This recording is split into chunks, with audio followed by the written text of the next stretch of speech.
Hi, welcome to Learning Monkey. I am Vikram.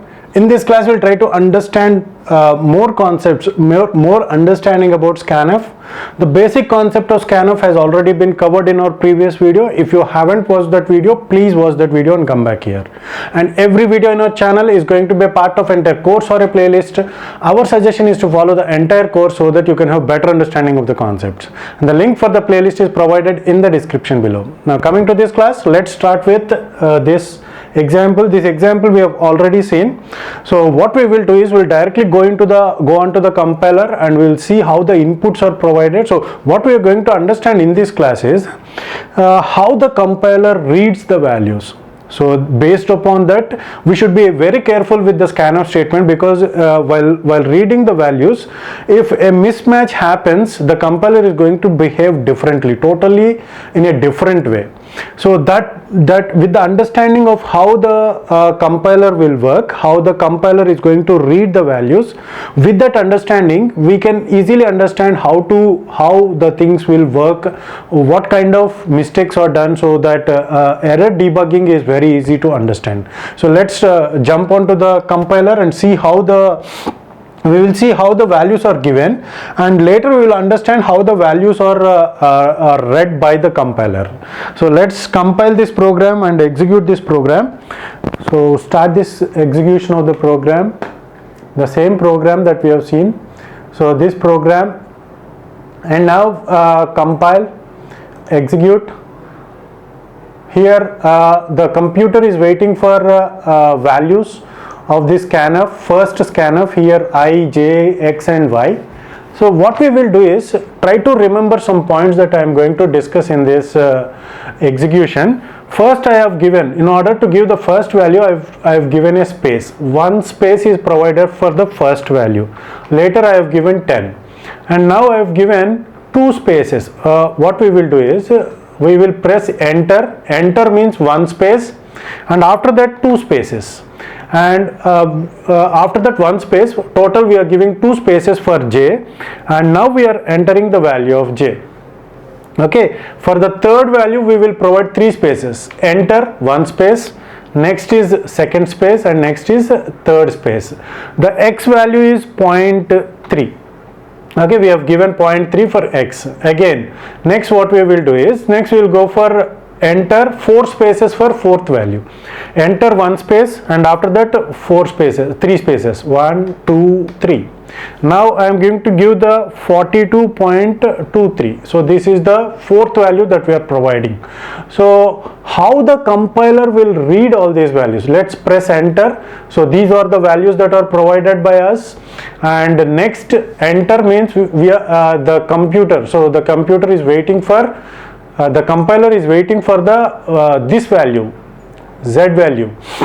Z value has to be provided, and we have pressed one enter means one space, and again four spaces, and after that I have given 0.5. Okay, press enter. So the values will get printed and the execution of the program has been done. So the compiler has terminated the program.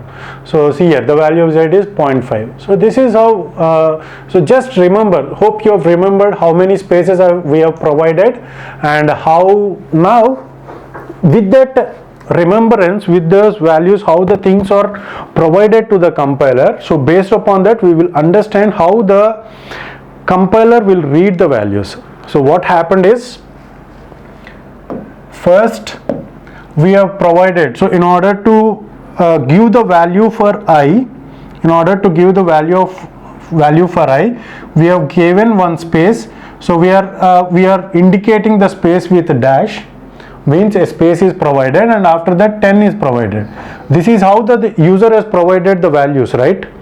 So I have provided the values in this way, and after that I have pressed enter. Enter means another space, and to provide the value for J, and again I have provided another space, and later I have provided 20.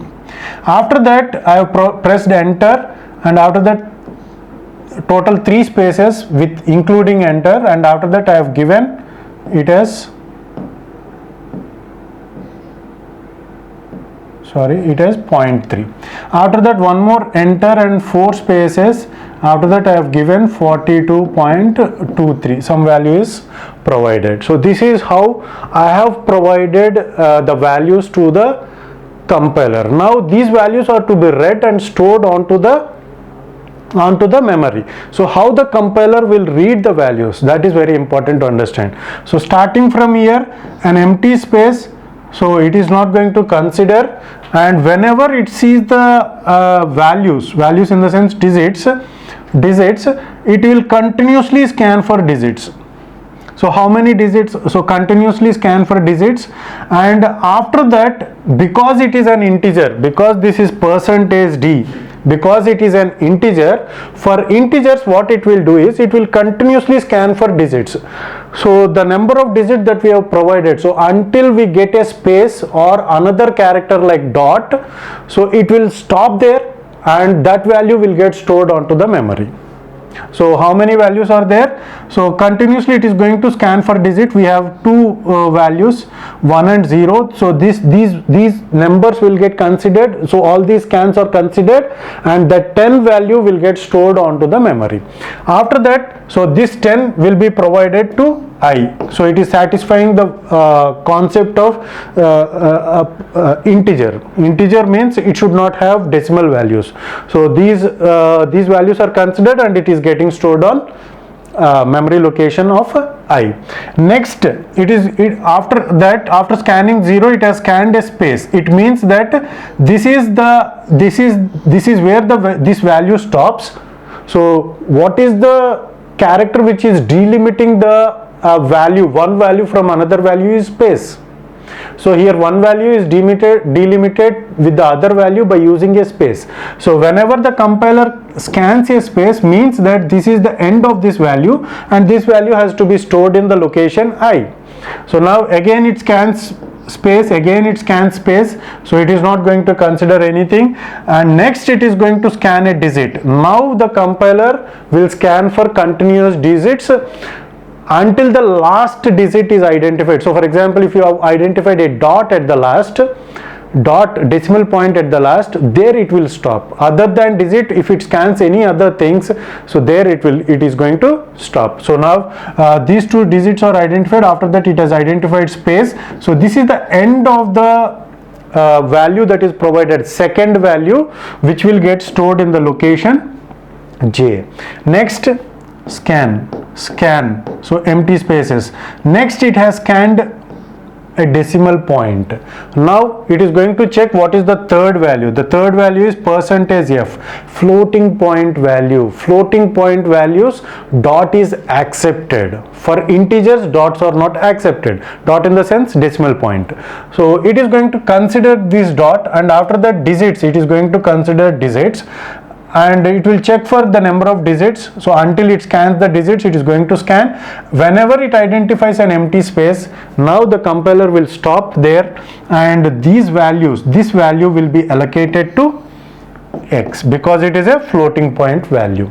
And next, empty spaces, last one. So whenever it identifies digits, because it is a floating point value, so how the things will get scanned, let's see.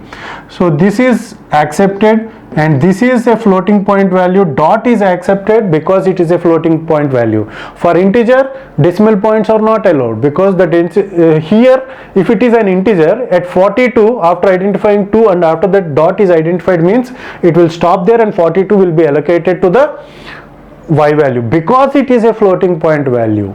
Because the Y is a floating point value, dot is accepted, and after that some number of digits are accepted. So here two numbers are there, so this entire value is accepted, and after that we have pressed enter. In order to go to the next line, we have pressed enter in our while giving the, so here there is a space, enter means space. Now this space, this enter will be allocated for the next scan. So that space will be allocated for the next scan. This point is very, very important to understand. Think of it. Stop here and understand this point. So as we have pressed enter, one space is created. Now this space, this enter space is allocated for, it is used for the next scan, next scanf. Okay, whenever if another scanf is used, that space is given to this scanf. So what happens in the next line of code, with all these values stored in correspondingly at I, j, x and y, the values will get printed by using this printf statement, as you know how the printf works. So the next scanf is going to start with an empty space, but in our original program we haven't given any space, we have directly given the value. Okay, so or if any spaces is given, to those spaces one extra space will get added, because this space is taken from the previous scanf. That point is very important to understand. So this space is considered one space. For example, if you have given 5 spaces, after that 0.5 is given, so these spaces will not be considered, and now it is going to scan per decimal point, and after that a number digit. So both will be considered and they will be get assigned to Z, and the value will get printed. So this is how the scanf will work. So let's twist the things and give the inputs in a different way. Now let's see the behavior, how the scanf will work. Okay, so let's execute the same program and give the values to the program in a different way and check how the output will get printed. So compile this program again, run this program. Okay, so far we have given 1 space, and after that 2 spaces, or what we will do is press and enter, and some spaces are provided, 20 is given, and after that enter, and 0.3 is provided. Okay, next spaces randomly we are giving it 42.23, so this value will get stored in Y. Now by mistakenly what we have done is the user, I have pressed enter, so as it is okay. So now again run the program, just give 10 some spaces, 20 spaces, after that 0.3 spaces, 43.23 something, okay, 43.23 spaces.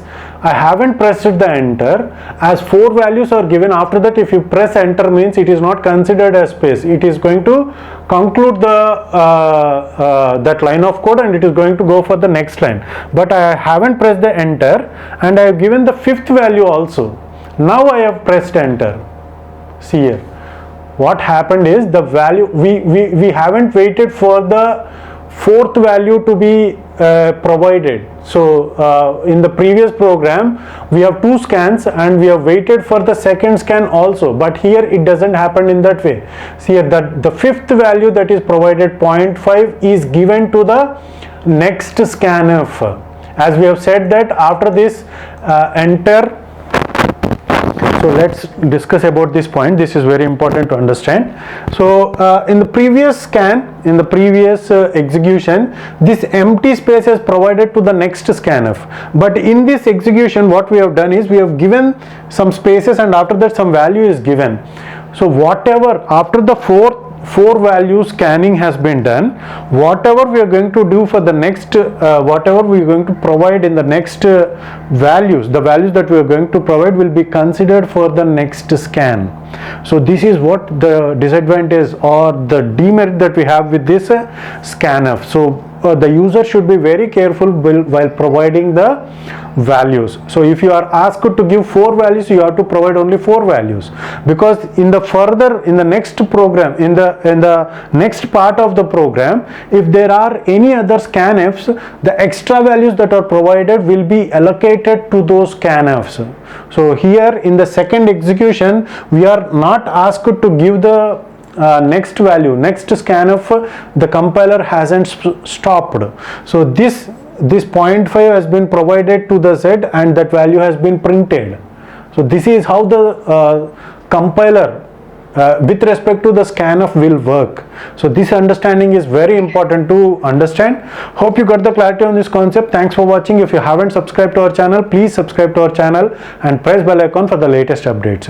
And if you have any doubts regarding this concept, please post your doubt in the comment section below. And if you feel that this video is helpful to you, please give us a like symbol, and please share this video with your friends so that they will also get benefited. Thanks for watching.